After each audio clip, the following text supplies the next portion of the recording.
Welcome to Sports Live presented by Cool. আপনাদের সঙ্গে আছি আমি সঞ্জনা আইভি এবং এই মাঠে আফগানিস্তানের বিপক্ষে আবার নামছে বাংলাদেশ ক্রিকেট দল এবং সেই সাথে এশিয়া কাপের যে ভয়াবহ ব্যর্থতা কিভাবে দেখছেন এই বিষয়টাকে? একটু কঠিন বাংলাদেশ দলের জন্য, কারণ আপনি পিঠাপিঠি যেসব সিরিজ খেলবেন ওই সাইকোলজিক্যাল ব্যারিয়ারটা কিন্তু কাজ করে। আপনি দেখেন ইন্ডিয়া ওয়েস্ট ইন্ডিজ খেলছে টেস্ট, মাত্র কদিন আগে তারা এশিয়া কাপ খেলে এসেছে, তাদের মধ্যে কিন্তু ওই হ্যাংওভারটা এখনও কাটেনি যে তারা এশিয়া কাপ চ্যাম্পিয়ন হয়ে এসেছে, তাদের দর্শকদের মধ্যেও কিন্তু ওইটা রয়ে গেছে। বাংলাদেশ দলও কিন্তু সেম, বাংলাদেশ দল মাত্র এশিয়া কাপ ক্যাম্পেইনটা শেষ করেছে, একটা ব্যর্থ ক্যাম্পেইন। ক্রিকেটারদের কিন্তু বারবার ওই ধরনের প্রশ্নের মুখে পড়তে হচ্ছে। জাকের আলী অনেককে পড়তে হয়েছে, এই ম্যাচে যিনি প্রেস কনফারেন্সে আসবেন তিনি এটা ফেস করবেন, দল যদি খারাপ করে তাহলে ফেস করবে। সো খুবই টাফ একটা সময়ের মধ্য দিয়ে বাংলাদেশ দল এই সিরিজটা খেলতে নামছে। এক্স্যাক্টলি, জাকের আলী অনেকের কথা বলছিলেন যিনি হচ্ছে প্রেস কনফারেন্সের কিং। মাঠে আসলে তেমন কোনো পারফরমেন্স তিনি এশিয়া কাপে করতে পারেননি, ছক্কা মারার প্রতিশ্রুতি দিয়েও একটা ছক্কাও তার ব্যাট থেকে আসেনি। লোকে বলছে তিনি মাঠে খেলার বদলে চুইংগাম বেশি চাবাচ্ছেন। আসলে ওভারঅল তার অধিনায়কত্ব নিয়ে আপনি কিভাবে দেখছেন? এই সিরিজেও কিন্তু তিনি অধিনায়কত্ব করছেন। দেখেন, বাইরে মানুষ অনেক কিছুই বলতে পারে, বাট সাংবাদিক হিসেবে আমাদের আসলে এগুলো বলা উচিত নয়, কারণ দিন শেষে তিনি বাংলাদেশ দলকেই রিপ্রেজেন্ট করছেন। এখন যে ব্যাপারটা, তিনি ছক্কা মারতে পারেননি এবং পাশাপাশি তিনি প্রেস কনফারেন্সে বলেছেন যে ছক্কা মারার চাইতে প্রসেস অনুযায়ী ব্যাট করাটা ইম্পর্টেন্ট। বাট জাকেরকে এটাও মনে রাখতে হবে তিনি যে জায়গাটায় ব্যাট করেন সেই জায়গাটায় কিন্তু ছক্কা মারাটাই সবচেয়ে বেশি গুরুত্বপূর্ণ। আমি যদি একটু এলাবোরেট করি, ধরেন আপনি এক বলে একটা ছক্কা মারলেন, আপনি 6 বলে 6টা সিঙ্গেল নিলেন, আপনি 6 বলে 6 রান পেলেন, আর যে এক বলে একটা ছক্কা মেরেছে সে কিন্তু এক বলেই সে 6 রান পেয়েছে, সে পরের 5 বলে কিন্তু আরও 5টা স্কোরিং অপশন পাচ্ছে।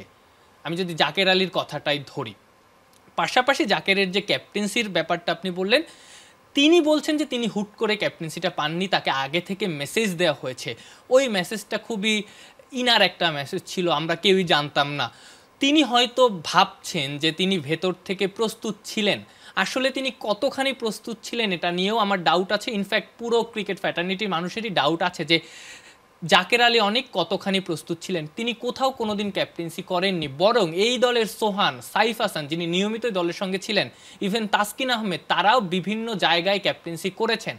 তো জাকেরের ক্যাপ্টেন্সি নিয়ে যতখানি না প্রশ্ন, যেসব টিম ম্যানেজমেন্টের পার্ট যারা ছিলেন তারা কি বুঝে জাকেরকে ক্যাপ্টেন্সি দিয়েছেন এই মুহূর্তে, সেটা আরও বড় প্রশ্নের উদ্রেক করেছিল।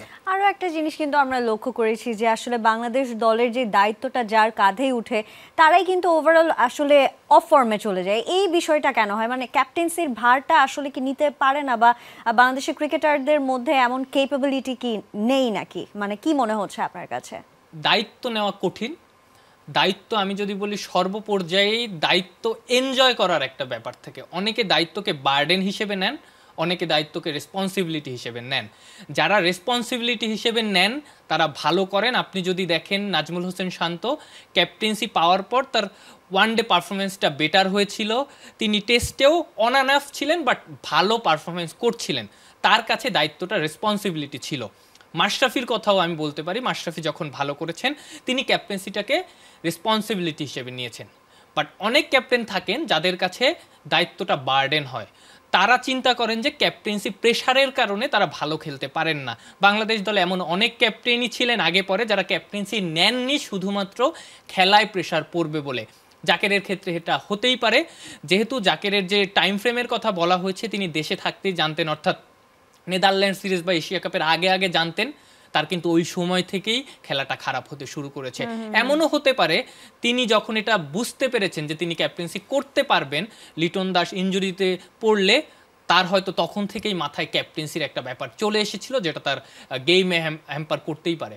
এক্সট্রা একটা প্রেশার তার নিশ্চয়ই লেগেছিল। সৌম্য সরকারের কথা যদি বলি, তিনি ভিসা পেয়েছেন এবং আজকের দলে থাকাটা তার জন্য কতটা গুরুত্বপূর্ণ? তিনি কিন্তু এনসিএলেও ভালো পারফর্ম করেছিলেন।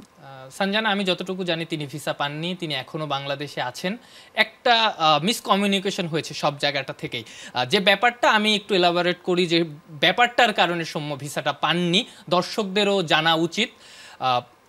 ইউএইর ভিসা প্রসেস যেটা আমরা বিসিবি থেকে জেনেছি 25 জন ক্রিকেটারকে এশিয়া কাপের জন্য ভিসা করানো হয়েছিল, কারণ যেহেতু এখন ইউএইর ভিসা প্রসেসটা স্মুথ না, ফলে আগে থেকেই ভিসাটা করিয়ে রাখা হয়েছে যাতে ইনজুর্ড হলে কোনো ক্রিকেটার তার জায়গায় যেন পাঠানো যায়। এখন নিয়মটা ছিল যেদিন ভিসাটা এসেছে সেই থেকে 1 মাসের মধ্যে ইউএইতে যেতে হবে, তারপর 1 মাসের জন্য যার জন্য ভিসা করা তিনি ভিসা পাবেন। সেই অনুযায়ী 23 সেপ্টেম্বরই সৌম্য সহ আরও 10 জনের মিরাজ, নাহিদ রানা, শান্ত, তারপর হচ্ছে তানভীর ইসলাম, এদের ভিসার শেষ হয়ে গিয়েছিল। 24 তারিখ বিসিবি আবারও আবেদন করে ইউএইর ভিসার জন্য, বাট ওই ভিসাটা এখনও আসেনি। এবং যেটা হয় ইউএর ভিসার ক্ষেত্রে ওই যে 1 মাস টাইম ফ্রেম, ওই 1 মাসের মধ্যে আপনি যদি আপনি ইউএইতে ঢোকার আগে আপনি আবারও ভিসার জন্য আবেদন করতে পারবেন না। যেহেতু 23 তারিখে ওই মেয়াদটা শেষ হয়ে গেছে, বিসিবি 24 তারিখে আবেদন করেছে, এখনও 7 দিন হলো। যেহেতু ভিসা নিয়ে একটু সমস্যা আছে ইউএইর, এখনও তারা হাতে পায়নি। এবং শুধুমাত্র সৌম্য না, যারা ওয়ানডে টিমে যাবেন, ওয়ানডে খেলবেন, শান্তর কথা বলি, মিরাজের কথা বলি, হাসান মাহমুদ, নাহিদ রানা, তানভীর ইসলাম, তারাও ডাউটে আছেন যে তারা পাবেন কিনা। ইনফ্যাক্ট এমনও হতে পারে সৌম্য সরকারের জন্য বাংলাদেশ আফগানিস্তান সিরিজটাই না খেলা হতে পারে, না যাওয়া হতে পারে। আর একটা ব্যাপার, সৌম্য কিন্তু বাংলাদেশ দলের এই মুহূর্তে ব্যাকআপ অপশন, আপনি যদি সঠিকভাবে প্রসেস অনুযায়ী চলেন। কারণ যে ক্রিকেটার এশিয়া কাপের দলে ছিলেন না, তাকে বাংলাদেশ দলও ব্যাকআপ অপশন হিসেবেই চিন্তা করছে, এবং এটা টিম ম্যানেজমেন্টেরই ভাবনা। সঞ্জনা, এক্স্যাক্টলি। পিয়াল, অনেক ধন্যবাদ আমাদের সঙ্গে আজকে যুক্ত হওয়ার জন্য, এত ইনফরমেশন দেওয়ার জন্য অনেক ধন্যবাদ। Thank you. বিসিবি নির্বাচনে বৃহস্পতিবার এসেছে নতুন মোড়। নির্বাচন থেকে সরে দাঁড়ানো একাধিক প্রার্থী একত্রিত হয়ে সুষ্ঠু নির্বাচন আয়োজনের জন্য বর্তমান কমিটির মেয়াদ বাড়ানো অথবা অ্যাডহক কমিটি গঠনের প্রস্তাব দিয়েছে। বিসিবিতে এক সংবাদ সম্মেলনে ঢাকার ক্লাবগুলোর শীর্ষ নেতা রফিকুল ইসলাম বাবু বলেন, ক্রীড়া উপদেষ্টার বিপক্ষে তাদের মুখোমুখি অবস্থান কিছু গণমাধ্যমের সৃষ্ট। তামিম ইকবাল সহ 16 জন নির্বাচন থেকে সরে দাঁড়ানোর পর বিসিবি নির্বাচনের উত্তাপের শেষ দেখছিল অনেকে, কিন্তু না হইয়াও যেন হইল না শেষ। পর্দার আড়ালে খেলা চলছে, এখনও চলছে সমঝোতার চেষ্টা। একাধিক পরীক্ষিত সংগঠককে নির্বাচনে ফিরিয়ে আনার জোর গুঞ্জন ক্রিকেট পাড়ায়, কিন্তু ইচ্ছে থাকলেও সিদ্ধান্ত নিতে পারছেন না অনেকেই। কেননা তামিম প্যানেলের নির্বাচন বর্জনের পেছনে একটি রাজনৈতিক মহলের দলীয় অবস্থান। তবে বৃহস্পতিবার পরিচালক নির্বাচনের মনোনয়ন প্রত্যাহার করা অভিজ্ঞ সংগঠক রফিকুল ইসলাম বাবু, ইয়াসির আব্বাসরা হাজির হন বিসিবিতে। তবে কেন তারা বোর্ডে, সেটা পরিষ্কার ধারণা মেলে আনুষ্ঠানিক সংবাদ সম্মেলনে। নির্বাচনের বিতর্ক বন্ধ করে সুষ্ঠু ও গ্রহণযোগ্যভাবে বিসিবিতে নতুন নির্বাচিত কমিটি আনতে দুটি প্রস্তাবনা দেন তারা। তো আমরা প্রথম যে প্রস্তাবনাটা দিচ্ছি সেটা হলো, এখন যে এক্সিস্টিং বোর্ড আছে সেই বোর্ডটা কিন্তু ইচ্ছা করলে এটা রুলস রেগুলেশনের যেটা আছে সেটা কিন্তু এটার মেয়াদ কিন্তু বাড়িয়ে দিয়ে কিন্তু অনেকটা সমাধান করা যেতে পারে। আর আরেকটি জিনিস আছে, সেটা আমি জানি না এটা কভার করবে নাকি, অ্যাডহক কমিটি করেও কিন্তু কিছুদিন চালানো যেতে পারে, কিছুদিনের জন্য। ইলেকশনটা একটা প্রশ্নবিদ্ধ চিহ্নের মধ্যে পড়ে যাচ্ছে, তো এইটা দুনিয়ার কাছে এইভাবে প্রস্তাবনাটা করা যাবে না, উপস্থাপন করা যাবে না। আমি অনুরোধ করব আমাদের মাননীয় উপদেষ্টা এবং আমাদের বর্তমান যে বোর্ড আছে তারা এটাকে আমলে নেবেন, এবং এটা যেন দুনিয়ার কাছে আমরা ছোট না হই, এই জায়গাটার দিকে একটু নজর দিতে হবে ইনশাআল্লাহ। অথচ গত 24 আগস্ট এই সংগঠকরাই বলেছিলেন অ্যাডহক কমিটি গঠন অসাংবিধানিক। অ্যাডহক কমিটির করার জন্য যে পরিবেশ পরিস্থিতি প্রয়োজন হয় বা এরকম সিচুয়েশন যদি উদ্ভব হয়, সেই ক্ষেত্রে অ্যাডহক কমিটি করা যেতে হবে। এখন কি আমি আপনাদের কাছে প্রশ্ন ছুড়ে দিচ্ছি যে এখন কি সেই পরিবেশ আছে? তাহলে এখন কেন ভিন্ন সুর, এই প্রশ্নের উত্তরও দিয়েছেন রফিকুল ইসলাম। অতীতে যা হয়েছে এটা অতীত, সব ভুলে যেয়ে আমরা যদি ক্রিকেটকে এগিয়ে নিতে চাই তাহলে আমাদের আবার সংগঠিত হতে হবে সবাই। এই ক্ষেত্রে আমি উপদেষ্টাকে একেবারে সেপারেট রাখছি। উনি অভিভাবক, আমাদের ভিতরে প্রবলেম থাকতে পারে, সেই প্রবলেমগুলি সলভ করার একমাত্র দায়িত্ব এখন ওনার।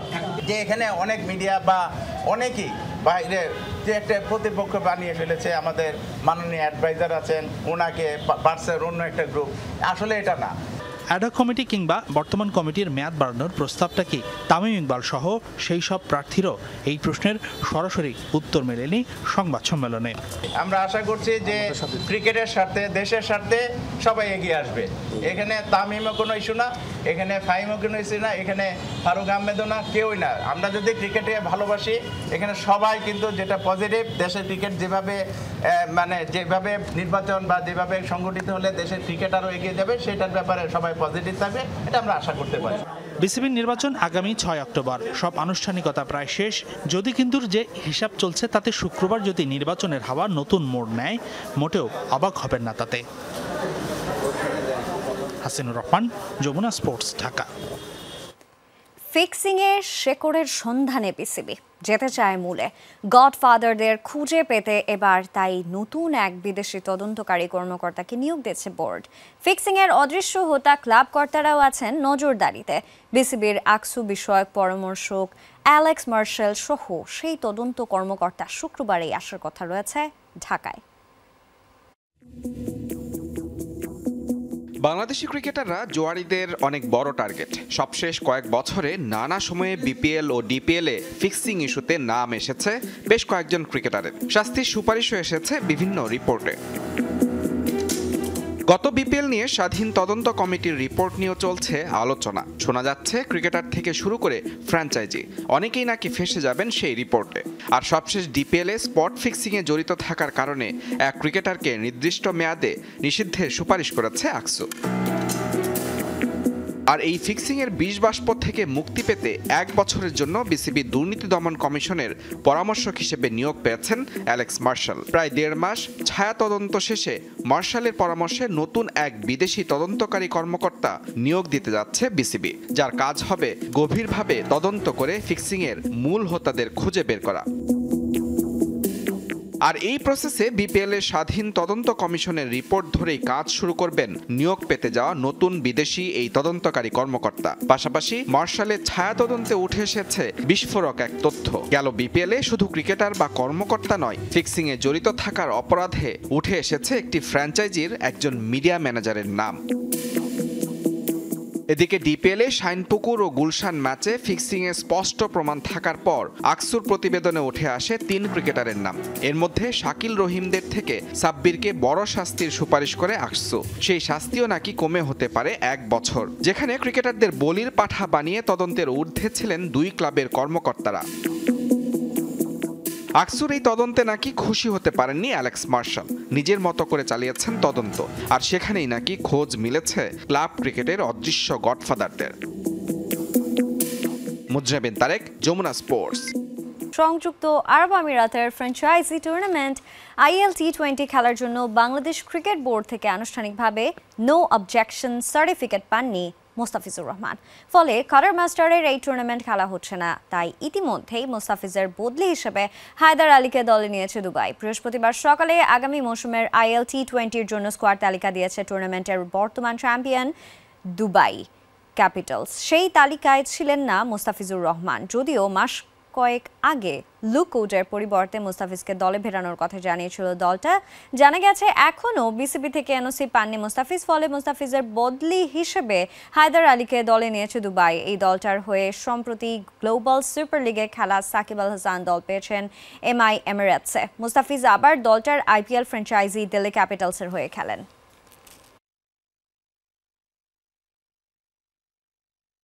এবারে থাকছে ফুটবলের খবর। বাঁ পায়ের ইনজুরির কারণে আবারও কপাল পুড়েছে ব্রাজিলিয়ান গোল্ডেন বয় নেইমার জুনিয়রের। আসন্ন 2 প্রীতি ম্যাচকে সামনে রেখে কার্লো আনচেলোত্তির 26 সদস্যের স্কোয়াডে এবারও নেই এই সেলেসাও তারকা।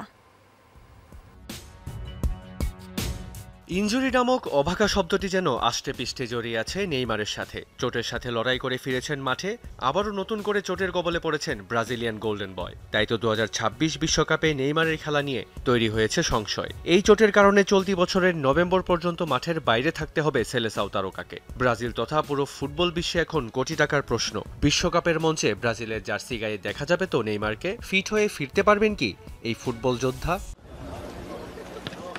এদিকে শেষ হয়েছে দক্ষিণ আমেরিকা অঞ্চলের বিশ্বকাপ বাছাই পর্বের ম্যাচ। দেশগুলোর চোখ এখন প্রীতি ম্যাচ খেলে প্রস্তুতি সেরে নেয়ার।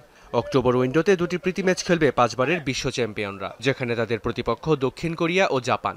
এশিয়ান 2 প্রতিপক্ষের জন্য স্কোয়াড ঘোষণা করেছেন সেলেসাও কোচ কার্লো আনচেলোত্তি। রিও ডি জেনেরিওতেই ব্রাজিলের 26 সদস্যের স্কোয়াড ঘোষণা করেছেন তিনি, যেখানে আবারও কপাল পুড়েছে নেইমারের। ইতালিয়ান মাস্টারমাইন্ডের দলে ভিনি রদ্রিগোরা ফিরলেও এবারও জায়গা মেলেনি নেইমার জুনিয়রের। 3 বারের স্কোয়াড ঘোষণায় এবারই প্রথম ডাক পেয়েছেন সাবেক ক্লাব শিষ্য রদ্রিগো। 26 বিশ্বকাপে আবারও দেখা যাবে নেইমারের পায়ের জাদু, তার উপস্থিতিতে জ্বলে উঠবে ব্রাজিল, এমন আশায় বুক বেঁধে আছেন ভক্তরা। কিন্তু বাস্তবতা একেবারেই ভিন্ন। 2023 সালের পর থেকেই ছিটকে গেছেন জাতীয় দল থেকে। মাঝে সান্তোসের হয়ে মাঠের পারফরমেন্সে ফিরে আসার ইঙ্গিত দিলেও জাতীয় দলের স্কোয়াড ঘোষণার সময়ই নেইমারের সঙ্গী সেই অভাগা চোট। তাই এবারও বা পায়ের উরুতে ইনজুরি থাকায় তাকে দলে রাখেননি সেলেসাও কোচ কার্লো আনচেলোত্তি।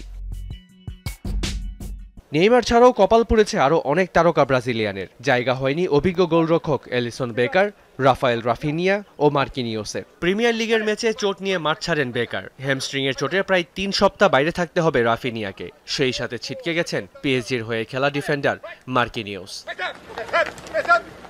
গত মে মাসে আনচেলোত্তি সেলেসাওদের দায়িত্ব নেওয়ার পর তার অধীনে 4 ম্যাচ খেলেছে ব্রাজিল, যেখানে 2 জয়ের পাশাপাশি 1টি করে ড্র ও হার দেখেছে সেলেসাওরা।